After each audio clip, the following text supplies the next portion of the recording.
మిత్రమా, భర్త లేదా భార్య వివాహంలో సమస్యలను కలిగిస్తే కుటుంబం విచ్ఛిన్నం ప్రారంభమవుతుంది. భార్యాభర్తల మధ్య అవగాహన, స్నేహపూర్వక సంబంధాలపై కుటుంబం ఆనందం.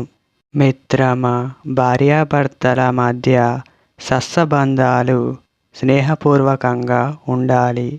మిత్రమా, దంపతులు పరస్పరం సంభాషించని, సమన్వయం లేని ఇంట్లో ఇద్దరి మధ్య వయోభేదం లేకుండా ఎవరు చిన్నవారు పెద్దవారు కాదు. భార్యాభర్తల పరస్పరం గౌరవించుకోవాలని. మిత్రమా, ఎందుకంటే భాగస్వాముల మధ్య గౌరవప్రదమైన సంబంధం చాలా అందంగా ఉంటుంది. మిత్రమా, ఇలా చేయడం వల్ల మీ బంధం కూడా బలపడుతుంది. మిత్రమా, ఎదుటివారి దృష్టిలో మీరు బాగుంటారు. అందరూ మిమ్మల్ని గౌరవిస్తారు.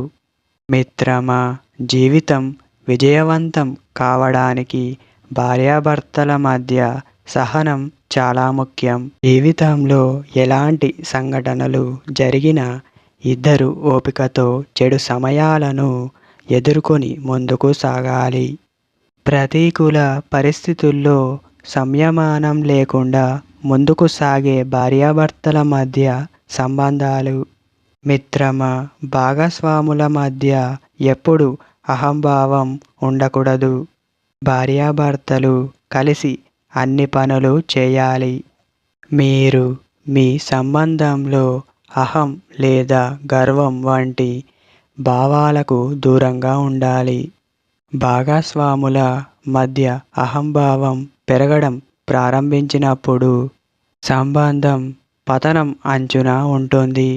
ఇద్దరూ బాధపడాల్సిన పరిస్థితులు ఏర్పడతాయి. బంధంలో ఎవరికి అహం ఉండకూడదు.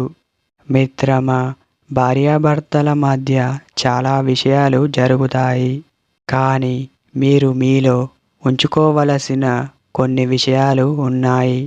మిత్రమా, ఒక వ్యక్తి యొక్క అత్యంత హాని కలిగించే భావోద్వేగ భాగం జీవితంలోని 2 దశల్లో వస్తుంది. ఒకటి బాల్యంలో, తదుపరిది వృద్ధాప్యంలో.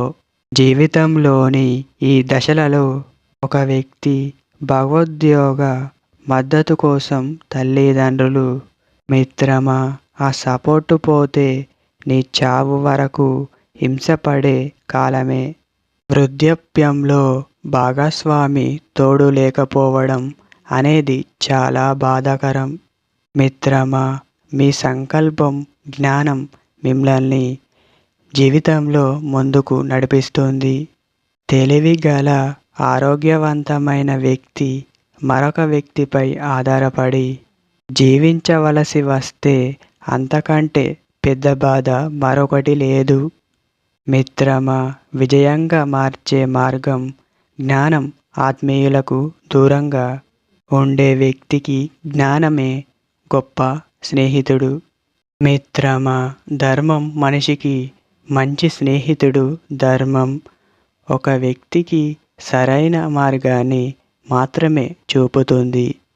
దీని ద్వారా ఒక వ్యక్తి తన జీవితాన్ని విజయవంతంగా, అర్థవంతంగా మార్చుకోవచ్చు. ధర్మాన్ని అనుసరించేవాడు ప్రతి చోట గౌరవం పొందుతాడు. మిత్రమా, మన జీవితం మన అదుపులో, మనం గీసిన హద్దుల్లోనే ఉంటుంది. కానీ మనోనిగ్రహం లేకే కొంతమంది నష్టపోతున్నారు. ప్రపంచంలో ఎన్నో యుద్ధాలు ఆగుతాయి. మిత్రమా, మనసు అదుపులో పెట్టడం అంటే మీ ఆలోచనలను అదుపులో పెట్టుకోవడమే. గడిచిపోయిన విషయాలను తలుచుకోవడం మానేయాలి. మిత్రమా, భవిష్యత్తులో ఏం జరగబోతుందో ఊహించడం ఆపాలి. ఈ 2 చేస్తూ మనసు వర్తమానంలోనే ఉంటుంది. మిత్రమా, నిజానికి మనసు ప్రస్తుత విషయాలను పక్కకు పెట్టి జరిగిపోయిన దాని గురించి, జరగబోయే దాని గురించి ఆలోచిస్తూ సమయాన్ని వృధా చేస్తుంది. అందుకే ఎక్కువ మంది అనుకున్న పనులు సాధించలేక అపజయం పాలవుతూ ఉంటారు. మిత్రమా, గతాన్ని తలుచుకోవడం వల్ల కలిగేది కష్టమే తప్ప భవిష్యత్తులో ఏదో వస్తుందని భయపడటం కూడా ఇప్పటికీ కాలాన్ని నిరాశలోకి తోసేస్తుంది. కాబట్టి వర్తమానంపై దృష్టి పెడితే విజయం అందుకోవడం సులభం. మిత్రమా, పెళ్లి కాని వారు తమ సన్నిహితులతో, కుటుంబ సభ్యులతో నాణ్యమైన సమయాన్ని గడపండి. మిమ్మల్ని మీరు మానసికంగా కనెక్ట్ చేసుకోండి. దీనివల్ల జీవితం చాలా మెరుగుపడుతుంది. డిజిటల్ డిలాక్స్ కావాలంటే మనుషులే అవసరం ఉంటుంది. మిత్రమా, మీ బాధను తీర్చుకునేందుకు ఎదుటివారిని బాధ పెట్టేందుకు ప్రయత్నిస్తారు. దానివల్ల వారితో పాటు మీరు కూడా ఇబ్బంది పడతారు. కాబట్టి కోపాన్ని ఎంత నియంత్రణలో ఉంచుకుంటే మీతో పాటు సమాజం కూడా అంతే ప్రశాంతంగా ఉంటుంది. మిత్రమా, మరికొందరిలో అదుపు తప్పుతుంది. వారే క్రిమినల్స్గా మారతారు.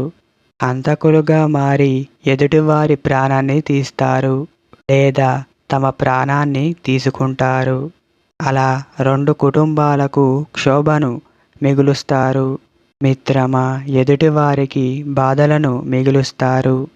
తమ కుటుంబానికి కూడా తీవ్ర నష్టం జరిగేలా చేస్తారు. మిత్రమా, ఏదైనా పని చేసే ముందు మిమ్మల్ని మీరు కంట్రోల్లో ఉంచుకునేందుకు ప్రయత్నించండి లేదా అంకెలు లెక్కపెట్టండి. మిత్రమా, అది కొన్ని క్షణాలు పాటు మాత్రమే ఉంటుంది. ఆ క్షణాల పాటు మిమ్మల్ని మీరు అదుపులో ఉంచుకుంటే పరిస్థితి మామూలు అయిపోతుంది. మిత్రమా, ప్రతిసారి మీరే గెలవాలని అనుకోవద్దు. కోపంలో ఉన్నప్పుడు ఎదుటివారిని గెలవనీయకుండా చేయాలనిపిస్తుంది. అలాంటప్పుడు మీ ముందున్న జీవితాన్ని ఒక్కసారి గుర్తు చేసుకోండి. ఈ ఒక్క ఓటమి వలన మీ జీవితం ఆగిపోదని అర్థం చేసుకోండి. మిత్రమా, మీ జీవితానికి కూడా తీరని నష్టాన్ని కలిగిస్తుందని గుర్తు చేసుకోండి. మీతో పాటు మీ కుటుంబం కూడా చీకట్లో పడుతుందని తెలుసుకోండి. కాబట్టి ఎవరి మీద మీకు కోపం ఉంటుందో వారు కనిపించని ప్రదేశానికి వెళ్ళేందుకు ప్రయత్నించండి. మిత్రమా, ఒక వ్యక్తికి జీవితంలో డబ్బు సంపాదించడమే విజయం సాధించంగా భావిస్తారు. కోటీశ్వరుడు అయితే చాలు తను విజయం సాధించినట్టే ఫీల్ అవుతాడు. ఒక నిరాశ్రుడి దగ్గరికి వెళ్ళి అతని జీవితంలో విజయం అంటే ఏమిటో అడిగి చూడండి. మిత్రమా, కొందరికి కలలు ఇల్లు కట్టుకోవడమే అతిపెద్ద విజయం. మరికొందరికి ఒక పూట పొట్టనిండా తన కుటుంబానికి అన్నం పెట్టడమే సక్సెస్ కావడం. ఒక వ్యక్తి ఉన్న పరిస్థితిని బట్టి విజయం నిర్ణయమవుతుంది. మిత్రమా, కొందరికి డబ్బు సంపాదించడమే లక్ష్యంగా పెట్టుకుంటారు. అదే విజయంగా భావిస్తారు. నిజానికి డబ్బు సంపాదనకు అంతు ఉండదు. అదే విజయం అనుకుంటే ఆ వ్యక్తి ఎప్పటికీ సక్సెస్ అవ్వలేడు. విజయం అంటే ఏదో ఒకటి సాధించడం కాదు, అనుకున్నది మాత్రమే సాధించడం.